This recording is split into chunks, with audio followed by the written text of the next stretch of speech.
Bulletin की शुरुआत करते हैं और आपको सीधा लिए चलते हैं विधानसभा, जहां से सीएम योगी आदित्यनाथ क्या कुछ कह रहे हैं, सुनिए।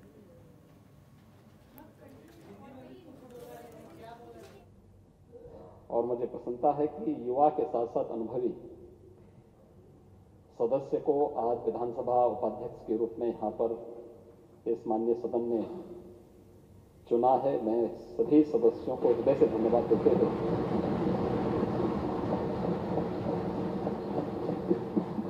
श्री नितिन अग्रवाल को हृदय से बधाई देता हूं। महोदय, संसदीय परंपरा है और मुझे लगता है कि इन सभी परंपराओं का पालन हम सब के लिए अपेक्षित भी है। आरोप प्रत्यारोप ये लोकतंत्र की शोभा है, लेकिन संवाद बाधित नहीं होना चाहिए। हमारे नेता विरोधी दल सज्जन हैं, संवाद में विश्वास भी रखते हैं, लेकिन दलीय अंतर विरोधों को झेलने के लिए अपने अंदर उतनी ताकत नहीं बटोर पाते और यही कारण है कि वे यहां आकर के नायासी संसदीय कार्य मंत्री से झगड़ पड़ते हैं। लेकिन संसदीय कार्य मंत्री ने भी शाहजहांपुर का आटा खाया है, तो वह भी आपका मुकाबला उसी ताकत के साथ करते हैं। को कल से परेशान थे।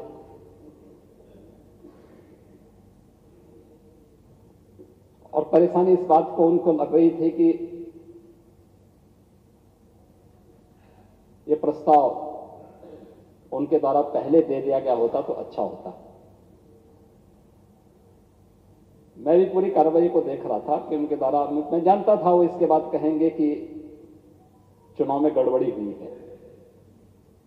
आदत है उन लोगों की, विधानसभा चुनाव या लोकसभा चुनाव में जब जनता अपना फैसला सुनाती तो फिर ईवीएम को दोषी ठहराते हैं। तो मैं मानता था कि आखिर हमारे नेता विरोधी दल कुछ तो कहेंगे और उन्होंने वही कहा जो कहना चाहिए था। मुझे लगता है कि 2022 के विधानसभा चुनाव की तस्वीर भी सामने आ चुकी है।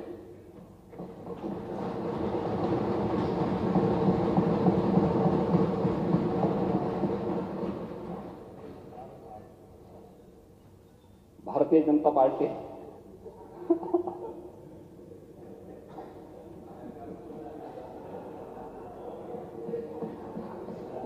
अब देखिए, इतनी बड़ी बात आपकी आज्ञा मांग रहे हैं। उम्र में बड़े हैं और नहीं, सही मैं बता रहा हूं कि मुझे आपके स्वास्थ्य की चिंता होती है कभी कभी, और मैं इसीलिए पिछली बार आपसे कहा था कि आपको बलिया के काले गाजर का हलवा जरूर खाना चाहिए।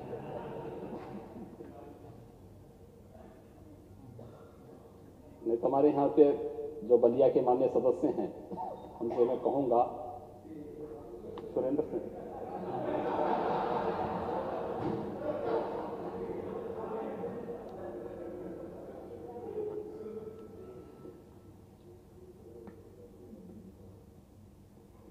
लेकिन बहुत शांतिपूर्ण तरीके से महोदय चुनाव यहां पे संपन्न हुआ है।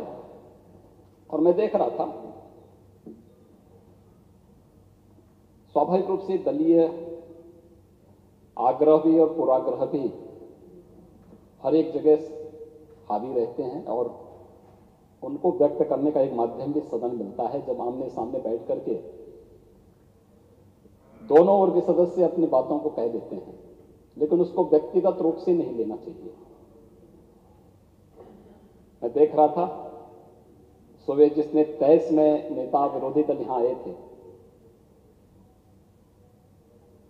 लेकिन बाद में जब चुनाव प्रक्रिया प्रारंभ हुई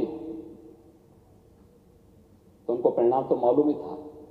कि परिणाम क्या होने जा रहा है, अगले 2022 का विधानसभा का भी परिणाम क्या होने जा रहा है, तो इसलिए यहाँ छोड़ करके चले गए थे बात। उनके देखा देखी मैं भी चला गया था, क्योंकि हो सकता है मेरे रहने पर वह खन्ना जी से गुफ्तगू न कर पाए, कोई बातचीत न कर पाए। तो मैंने कहा अपनी बातचीत कह सकें, लेकिन जब काउंटिंग शुरू हो गई और उनके द्वारा अधिकृत जो माननीय सदस्य यहां पर काउंटिंग देख रहे थे, जब उन्होंने बताया कि परिणाम तो गड़बड़ हो गया है, जो अपेक्षित था, तो उन्होंने फिर कहना शुरू कर दिया कि मतगणना में धांधली हुई है। वो हमेशा की तरह तो ये कहे कभी, क्योंकि यहां ईवीएम नहीं था। अगर ईवीएम होता तो तब तो फिर, लेकिन परंपरा और मर्यादाएं, इन सब का पालन सभी के लिए आवश्यक भी है। युवा चेहरा आना चाहिए था।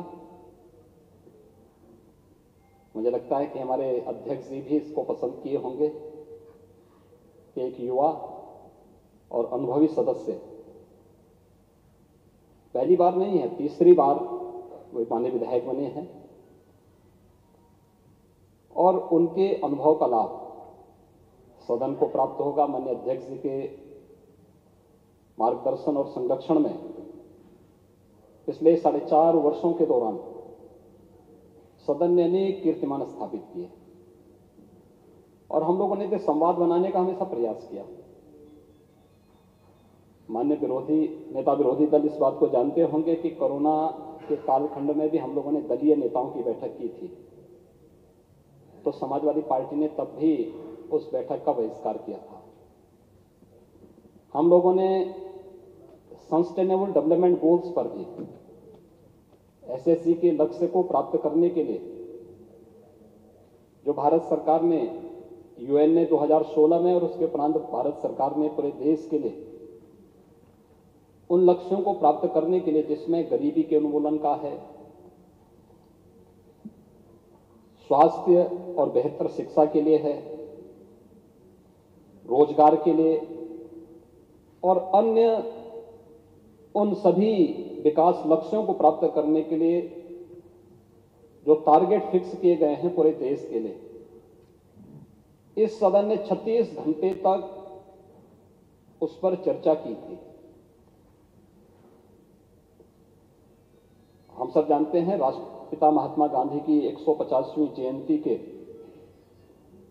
उपलक्ष्य में एसएसजी पर एक विशेष सत्र आहूत किया गया था। उसमें भी समाजवादी पार्टी ने सदन का बहिष्कार किया था, और पूरे उस विशेष सत्र का ही बहिष्कार किया था, क्योंकि वह गरीबी उन्मूलन से संबंधित था, नौजवानों को रोजगार से संबंधित था, बेहतर स्वास्थ्य के लिए था, गुणवत्तायुक्त शिक्षा के लिए था, किसानों की आय को दोगुना करने के लिए था। लेकिन समाजवादी पार्टी को इससे कोई लेना देना है नहीं, तो समाजवादी पार्टी ने इसका भी विरोध किया था। तो संवाद की परंपरा तो हम लोगों ने हमेशा डाली है, हमेशा बनाने का प्रयास किया है, लेकिन उस संवाद को बाधित करने का कार्य हमेशा समाजवादी पार्टी ने किया है। यह कहने में कोई गुरेज मुझे आज यहां पर नहीं हो रही है, और मुझे एक बार फिर से यही कहना है कि हम अपनी संवाद की इस ताकत को हमेशा बनाए रखने का कार्य करेंगे। श्री नितिन अग्रवाल जी के निर्वाचित होने पर हम सब प्रसन्न हैं, प्रफुल्लित हैं, और श्री नितिन अग्रवाल तकनीकी रूप से समाजवादी पार्टी के सदस्य हैं, तो सबसे बड़े दल के सदस्य को उपाध्यक्ष का पद मिलना चाहिए था। यह काम भी उस संसदीय परंपरा का निर्वहन करते हुए भारतीय जनता पार्टी विधानमंडल ने सदन के रूप में यहां पर यह भी किया है। युवा भी हैं, तो समाजवादी पार्टी के कई चेहरे सामने आ चुके हैं कि समाजवादी पार्टी युवा विरोधी है, समाजवादी पार्टी अपने ही सदस्यों को नहीं बचा पाती है। अंतर विरोध, क्योंकि अंतर यही है, कुछ लोगों के लिए परिवार ही पार्टी होती है और हमारे लिए प्रदेश ही परिवार है। ये जो अंतर है, ये अंतर ही आज यहां पर इस निर्वाचन के लिए बाध्य की है। हमें नहीं भूलना चाहिए, इन सभी युवाओं को मौका मिलना चाहिए। हमने अभी मंत्री बनाए हैं साथ, आपने देखा होगा सब युवा चेहरे हैं और वे सभी युवा चेहरे बनाए गए हैं जो समाज में अलग अलग तबके का प्रतिनिधित्व भी करते हैं, लेकिन साथ साथ युवा भी हैं। और उन सभी लोगों को प्रतिनिधित्व देने का कार्य भारतीय जनता पार्टी ने सदैव किया है और हमारी सरकार उन्हीं मूल्यों, उन्हीं आदर्शों के लिए समर्पित भाव के साथ कार्य कर रही है। आज के इस अवसर पर मुझे विश्वास है कि समाजवादी पार्टी अपने उस परिवारवादी मंसूबे से थोड़ा अब ऊपर उठ करके व्यापक परिप्रेक्ष्य में सोचने का कार्य करेगी, तो मुझे लगता है कि इस दल के हित में होगा। अन्यथा जो फैसला होने वाला है आज इस निर्वाचन से साबित हो चुका है। श्री नरेंद्र सिंह वर्मा जी के प्रति हमारी पूरी सहानुभूति है, हमारी संवेदना है। वे अच्छे सदस्य हैं, समाजवादी पार्टी की ओर से अपनी बात को दमदार तरीके से सदन में रखते हैं, संसदीय परंपराओं का पालन करते हैं। लेकिन अगर यह नाम 4 साल पहले, 3 साल पहले समाजवादी पार्टी सदन के सामने रखी होती, तो मुझे लगता है कि आज जो धोखा आप लोगों ने नरेंद्र सिंह वर्मा जी के साथ किया है, ये धोखा उनके साथ संभवतः नहीं होता। और मुझे कोई संकोच नहीं है ये कहने में कि आप लोगों ने धोखा किया है, और कम से कम मुझे आपसे तो उम्मीद नहीं थी। मैं मानता था कि नेता प्रतिपक्ष के रूप में आप बलिया की धरती से हैं, तो अपने क्रांतिकारी तेवर दिखा करके 3 साल पहले, 4 साल पहले अपने पार्टी के अंतर विरोधों को दूर करते हुए कोई अच्छा नाम सामने लाते। और हम लोग हमेशा इस बात को कहते कि भाई एक समन्वय होना चाहिए अच्छा, लेकिन आप लोग विफल रहे। आप अपने सदस्यों को भी नहीं पहचान पाए, आप अपने सदस्य को ही धोखा देना चाहते थे। परिणाम क्या होने जा रहे हैं ये जानते हुए भी जबरदस्ती चुनाव में आप धकेल करके उनके समय को भी खराब कर रहे थे, उनकी ऊर्जा को भी वेस्ट कर रहे थे। जितना भाषण उन्होंने सुबह यहां पर दिया था, इतना अपने विधानसभा क्षेत्र में देते तो हो सकता पब्लिक के दिमाग में कुछ चीजें सामने आती कि हाँ कुछ किया है विधायक जी ने। तो दोनों काम आपके द्वारा नहीं हो पा रहा था, धोखा देना था, धोखे देने की प्रवृत्ति है, इसलिए आज ये हुआ है। लेकिन हमारी पूरी संवेदना उनके साथ में है। वे समाजवादी मूल्यों के साथ अपना जीवन यापन करें। श्री नितिन अग्रवाल जिस परंपरा के साथ आगे बढ़ रहे हैं, वे मजबूती के साथ आगे बढ़ें। भारतीय जनता पार्टी विधानमंडल पूरी तरह उनके साथ में है, उनका सहयोग करेगी। और महोदय, इस सदन की उच्च मर्यादा का पालन करते हुए उन परंपराओं को आगे बढ़ाने के लिए हम लोग सभी मिलकर के कार्य करेंगे। आपके मार्गदर्शन में, आपके संरक्षण में देश के सबसे बड़े विधानमंडल ने विगत 4.5 वर्षों के अंदर अनेक ऐतिहासिक निर्णय लिए हैं और प्रदेश की 25 करोड़ जनता के हितों के लिए कार्य किया है। हर एक फील्ड में कुछ नया, कुछ देखने को मिला है, चाहे वह गरीब कल्याण के लिए हो, युवाओं के कल्याण के लिए हो, महिलाओं के सशक्तिकरण के लिए हो, किसानों के उत्थान और उनके उन्नयन के लिए हो, प्रदेश के इंफ्रास्ट्रक्चर डेवलपमेंट के माध्यम से देश के सामने उत्तर प्रदेश को निवेश के सबसे अच्छे गंतव्य के रूप में स्थापित करने का हो। या फिर प्रदेश के बारे में जो एक धारणा थी देश की, दुनिया की, उस धारणा को बदलने का रहा हो। विगत 4.5 वर्ष के दौरान ये कार्य सभी उत्तर प्रदेश के अंदर हुए हैं और सदन के सभी माननीय सदस्यों ने मिलकर के, सत्ता पक्ष के सदस्य भी थे, विपक्ष के सदस्य भी थे, सभी ने मिलकर के उन लक्ष्यों को प्राप्त करने में अपना योगदान दिया। और आज वही कारण है कि उत्तर प्रदेश के बारे में देश की एक धारणा बदली है। उत्तर प्रदेश के बारे में लोग एक अच्छी धारणा के साथ अब सोचने लगे हैं कि हाँ, उत्तर प्रदेश देश के का एक ग्रोथ इंजन बनने की सामर्थ्य रखता है। उत्तर प्रदेश देश की सबसे बड़ी अर्थव्यवस्था के रूप में उभरने का माना रखता है। उत्तर प्रदेश जो कुछ भी करेगा वह भारत की अर्थव्यवस्था को एक नई ऊंचाइयों तक आगे ले जाने में काफी मददगार हो सकता है। और इस परसेप्शन को आगे बढ़ाने के लिए, इस युवा ऊर्जा को आगे और ताकत दे जाने की आवश्यकता है। आज यहां पर श्री नितिन अग्रवाल का विधानसभा के उपाध्यक्ष के रूप में निर्वाचन इस बात को साबित करता है। मैं एक बार फिर से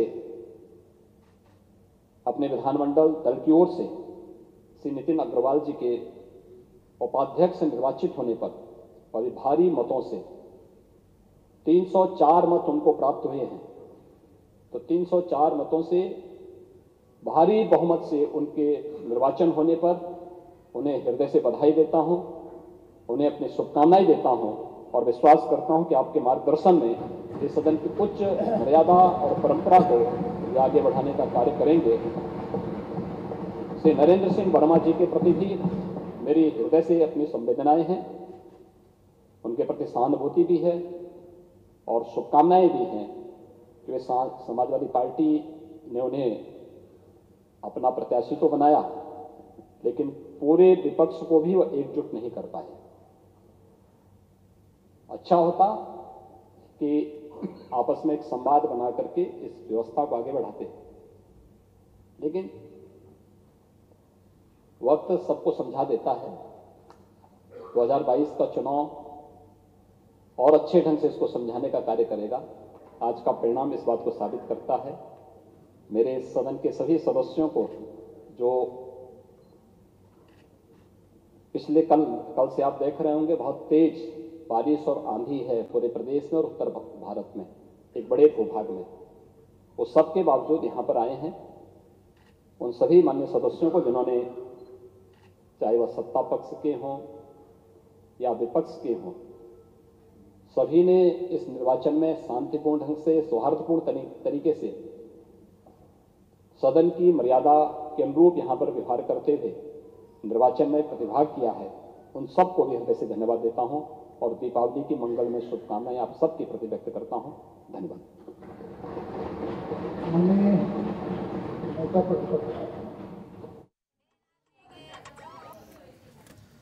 तो यूपी विधानसभा की कार्रवाई लगातार जारी है। विधानसभा के विशेष सत्र में सीएम योगी आदित्यनाथ ने अपना संबोधन दिया। संवाद को बाधित करने का काम विपक्ष करता है, ऐसा आरोप सीएम योगी आदित्यनाथ ने लगाया। साथ ही साथ सीएम योगी आदित्यनाथ ने विपक्ष पर जमकर निशाना साधा।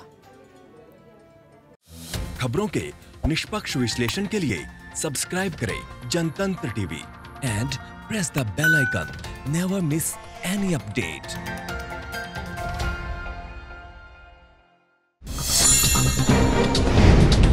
डाउनलोड कीजिए जनतंत्र टीवी ऐप को, जो कि अवेलेबल है गूगल प्ले और ऐप स्टोर पर।